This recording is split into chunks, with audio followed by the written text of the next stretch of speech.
Dulu dia pencaharian utamanya jadi bandar judi. 2 tahun lalu dia tobat, alhamdulillah mau hijrah. Dia membuat bisnis kain yang bidangnya halal, sembako. Tapi sumber modalnya masih dari sumber judi. Waduh. Ya.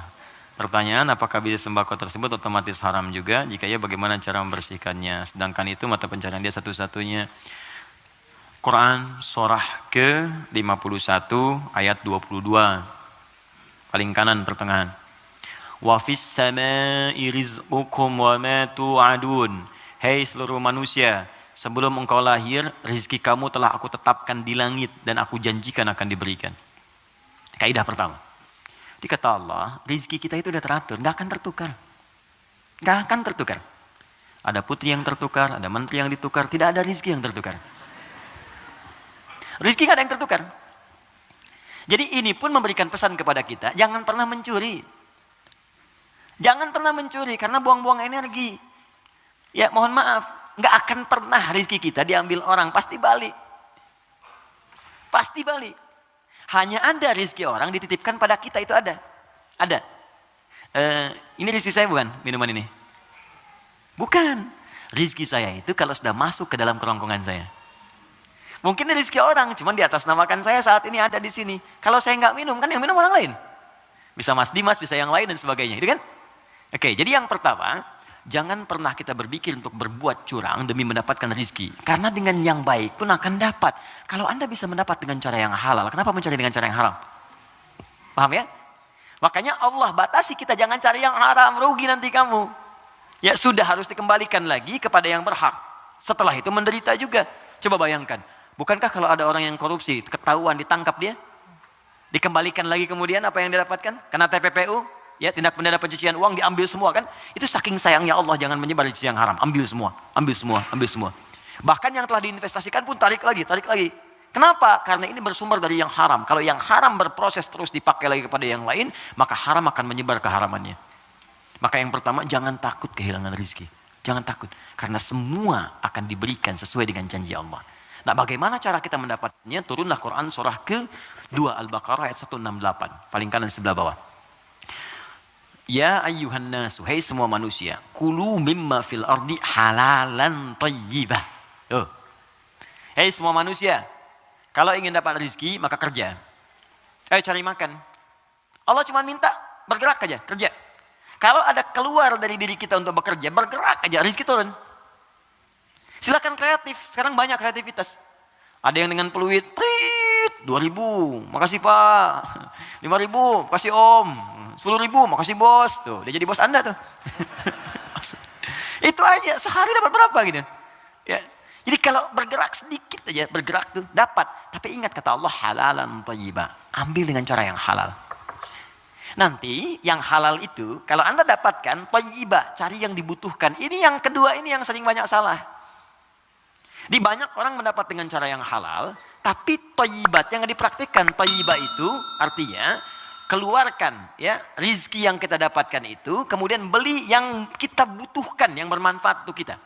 Di pola konsumtif itu kata Al-Quran, kalau mau benar-benar, yang dibutuhkan bukan yang diinginkan. Gak setiap yang diinginkan itu mesti didapatkan, beban hidupnya tinggi nanti. Ya ini, kalau haus butuh apa? Minum, jadi minuman yang ada kan kita bisa minum. Kadang karena orang selalu menginginkan yang tidak ada, jadi berat tantangannya. Karena rumus fisika juga begitu. F1 sama dengan F2, gaya gerak sama dengan gaya dorong. Apa yang kita dapatkan itu yang keluar. 5.000 cukup untuk beli teh manis. Kan 20.000 buah naga. Kan? Nah tapi ingat, kalau Anda punya 5.000, tapi pengen yang 20.000, maka rumusnya berubah jadi hukum Pascal.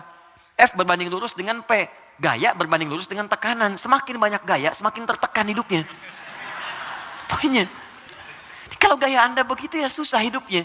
Makanya Quran katakan gaya itu disesuaikan dengan pendapatan. Apa yang didapatkan? Cari yang dibutuhkan. Gak semua yang pengen mesti dibeli. Nasi goreng Kebon Sirih yuk jam 11. Ya Anda tinggal misalnya di Bekasi pengen ke nasi goreng Kebon Sirih. Paksain padahal yang keliling banyak gitu kan. Kejar sampai ke sana macet-macetan. Nikmati aja. Entah kita nikmati di sana. Nyampe sana tutup. Gak ada apa-apa. Paham ya? Nah jadi itu poinnya. Jadi berusaha dengan cara yang halal, Allah kirimkan rezekinya. Apalagi Anda orang beriman. Kalau orang beriman, apalagi tadi hijrah, sudah tobat, itu seketika Allah jamin. Pindah surahnya, pindah ayatnya ke ayat 172. Quran surah kedua ayat 172. Perhatikan ayatnya. Ya ayyuhalladzina amanu. Kita 13 menit menuju zuhur. Hai orang-orang yang telah punya iman. Kulu min thayyibati. Jangan pernah fikirkan yang haram. Ingat ya? Lihat sini. Kata Allah, jangan pernah fikirkan yang haram. Kalau Anda nggak pernah fikirkan yang haram, maka saya akan kirimkan ma razaqnakum. Kami yang kirimkan rizkimu, bukan engkau yang sulit untuk mendapatinya. Jadi orang beriman tuh kalau nggak pernah pikir yang haram, Allah cepat datangkan. Datang. Nanti berkahnya ditambah. Kalau berkah sudah tambah, dapat 100.000 pun sebulan cukup. Saya pernah ke Telas namanya. Telas tuh habis, di Google aja nggak ada. Anak saya yang kecil pengen gembala kambing. Jadi dia dengar kisah Rasulullah menggembala kambing, pengen kambing. Kita bawa ke sana. Di situ Pak Ibu, ada penggembala yang sebulan itu cuma dapat 100.000. 100.000. Tapi Allahu Akbar, saya berapa kali datang, lihat, merenung, netes air mata. Itu setiap datang, Pak, yang nggak ada tuh ada gitu. Musim buah ada buah, ikan dikeluarin semua, jamu kita. Terus saya tanya, di mana kambingnya? Di belakang katanya. Saya lihat kan, wah begitu dilihat bersih, putih, bersih, dirawat bersih. Tapi yang heran, itu mulutnya ditutup pakai potongan aqua. Yang ada yang setengah liter itu kan, yang ditutup itu cukup ke mulut kambing. Terus saya tanya, ini kenapa ditutup? Ini sakit kambingnya? Bukan sakit Gus katanya, bukan sakit. Loh, kenapa? Ini kambing baru kami bawa dari tempat kami beli. Kami tutup di sana mulut kambing itu dengan potongan aqua supaya di jalan dia tidak memakan yang bukan haknya. Itu saya berhenti dan keluar air mata saya. Saya bilang, saya mengajar hampir tiap waktu, kamu yang praktekkan. Banyak orang mendapat surga tapi Anda yang paling layak. Saya tutup mulut kambing ini supaya nggak makan yang bukan haknya. Banyak orang hadir taklim menjaga lisannya begitu sulit. Dia jarang taklim, kambingnya pun ditutup mulutnya. Untuk tidak makan yang haram. Makanya rezekinya Allah kirimkan. Baik 100.000 gitu. Gak pernah mengeluh ceria gini. Ada lagi orang penghafal Quran. Wah itu dahsyat itu juga. Jadi kalau Anda kunjungi, istrinya akan berkata, Alhamdulillah ya Allah Ustaz, Allah tuh baik sekali. Abi diberi rezeki banyak banget. Banyak tuh sebulan dapat 500.000. Banyak banget. Kalau Anda kunjungi itu ikan keluar, buah keluar. Apa kerja istrinya? Ngambil suluh di sawah, duduk, bikin, nyiapin ini. Tahu Anda? Istrinya hafal Quran 7 riwayat. Suaminya 30 juz. Anak-anaknya hafal Quran semua. Kalau kita membangun kedekatan dengan Allah tuh, yang lain kecil lah. Kecil. Bahkan saat harta itu datang tuh kita malah sibuk, nggak pakai itu gitu. Dah, kasih. Saya tuh kalau belajar ulama kita dulu tuh, Masya Allah. Ya, Kiai Haji Nur Ali tuh, di Bekasi ada jalan Kiai Haji Nur Ali. Itu Pak, Ibu kalau taklim beliau, ada amplop datang tuh kasih banyak tuh. Itu nggak banyak orang tahu. Malamnya dijajarkan begini. Santrinya dikumpulkan. Buka katanya, buka. Ada yang 5.000, yang 1.000, 10.000 sebagainya. Itu nggak pernah diambil oleh beliau. Kata beliau, ini 10.000, tolong berikan ke madrasah sana. Yang 5.000, wanana yatim. Yang 1.000, janda-janda sekitaran ini. Santuni semua. Hidupnya berkah. Jangan takut, kalau Anda bisa mendapatkan yang baik, kenapa mesti berjudi? Nah, kalau Anda bisa berbuat yang halal, kenapa mencari yang haram? Kalau Anda bisa jadi orang soleh, kenapa berbuat salah? Tinggalkan yang buruk tadi. Nah, kalau pernah bertobat dan hijrah, alhamdulillah, pertahankan tobat dan hijrah itu. Hijrah itu artinya meninggalkan total yang buruk-buruknya. Termasuk tadi hasil judinya, yang dipakai modal. Jangan dipakai modal. Sudah, keluarkan. Bagaimana cara mengeluarkannya? Cara mengeluarkannya adalah berikan kepada yang sosial yang umum sifatnya. Setelah itu Anda coba bekerja.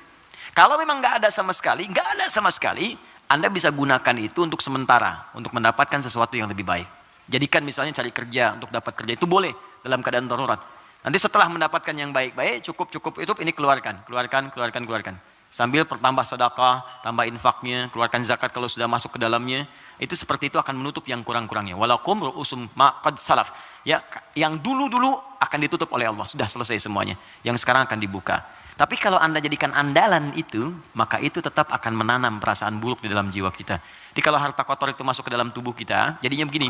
Quran surah 6 ayat 25. Wa fi adhanihim waqra. Dia akan beredar dengan darah. Kalau masuk ke telinga, jadi daging, dia akan menutup sumber kebaikan.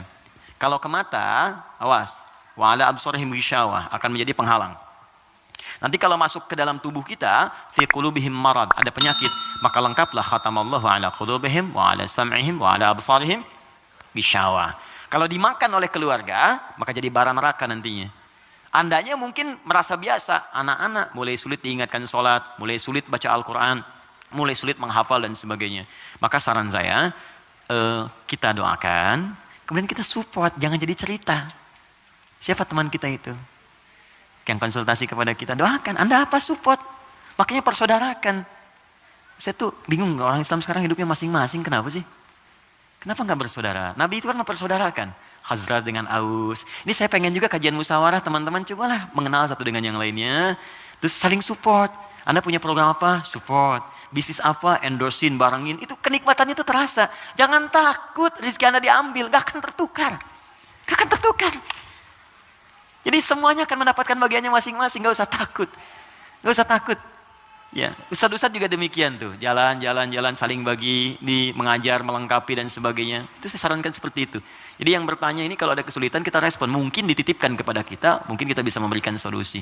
Jelas ya?